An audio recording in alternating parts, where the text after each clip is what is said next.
Welcome to my investor.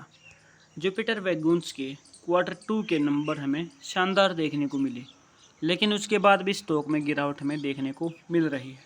आज एक दिन में 7% का उछाल, जिसके पीछे का रीज़न महाराष्ट्र के इलेक्शंस बताए जा रहे हैं, क्योंकि न्यूज़ आर्टिकल्स आए हैं कि महाराष्ट्र के इलेक्शन का इफ़ेक्ट रेलवे सेक्टर और इंफ्रा सेक्टर्स के ऊपर देखने को मिल सकता है। तो हमें जुपिटर वैगन्स के स्टॉक में 7% का उछाल देखने को मिला है। अब हम इसको टेक्निकल एनालिसिस पे समझने की कोशिश करते हैं कि क्या ये उछाल यहाँ पर टेक्निकल एनालिसिस की वजह से भी हमें पता चल सकता था कि यहाँ गेन मिलेगा या नहीं मिलेगा। तो डेली वीकली टाइम फ्रेम हमने कैंडल्स यहाँ पर सेलेक्ट की। जब प्राइस यहाँ कहीं था तो हमने अपना डिमांड जोन इसे माना था, और यहाँ अगर आप देखोगे तो प्राइस लगभग 2 महीने तक इसी रेंज में 2 मंथ के अंदर कंसोलिडेट किया और ऊपर की तरफ ब्रेकआउट ना दे के प्राइस नीचे चला गया। तो हमारी ये जो प्राइस रेंज थी हमने इसको मार्क करके रखा और हमने 2 महीने तक इस स्टॉक को देखा कि अगर ये यहाँ से ऊपर क्लोज देता तो फिर हमें 700 रुपये तक के टारगेट आसानी से मिल सकते। लेकिन प्राइस ने यहाँ पर नीचे की तरफ ब्रेकआउट दिया।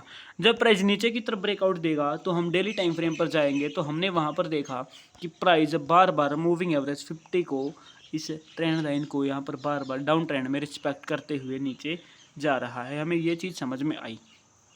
ये है लोअर लो और लोअर हाई, इस तरीके का पैटर्न स्टॉक ने यहाँ पर फॉलो किया। अब यहाँ पर हम देखते हैं कि जो हमारी जो प्राइस है वो इस रेंज तक आया, तो हमने यहाँ पर एक लाइन हॉरिजॉन्टल ड्रा की। तो हमने जो बैक साइड में जाके देखा तो प्राइस यहाँ पर 2 जगह से इसको एज ए रेजिस्टेंस की तरह यूज़ किया था। तो जो पहले एज ए रेजिस्टेंस की तरह यूज़ हुआ है वो अब आगे चल के एक स्ट्रॉन्ग सपोर्ट बन सकता है, और वही हमें यहाँ पर देखने को मिला कि जब प्राइस यहाँ पर मूविंग एवरेज 50 से नीचे जाके गिर रहा था तो हमने इस रेंज को मार्क किया। उसके बाद हमने यहाँ पर आगे की, जैसे ये मूविंग एवरेज 50 है यानी कि 50 दिन की एवरेज है, तो हम यहाँ पर अब 300 दिन और 200 दिन की एवरेज भी देखते हैं। तो जब इस प्राइस ने मूविंग एवरेज 200 को भी ब्रेकआउट दे दिया तो हमने अपना 300 दिन का एवरेज निकाला, तो हमें प्राइस की ये रेंज समझ में आई, यानी कि प्राइस इस जगह पर आकर इस जगह से वापस ऊपर जा सकता है और हमें 494 का टारगेट मिल सकता है। तो यहाँ पर हमें जो कैंडल मिली आप देख सकते हैं, बहुत ही शानदार कैंडल, जो कि 7.64% का गेन अभी तक इस स्टॉक ने आज एक दिन में दिया है। तो ये चीज़ें मैंने अपनी पुरानी वीडियो में भी यही चीज़ें बताई होंगी, यही चीज़ें समझाई होंगी। ये चीज़ें फिर से मैं कह रहा हूँ कि यहाँ पर जो इम्बैलेंस कैंडल थी उसके बाद यहाँ पर सेलिंग प्रेशर भी था। मूविंग एवरेज 300 अगर इस रेंज को नीचे की तरफ ब्रेकआउट देता है तो फिर गिरावट ज़्यादा रह सकती है।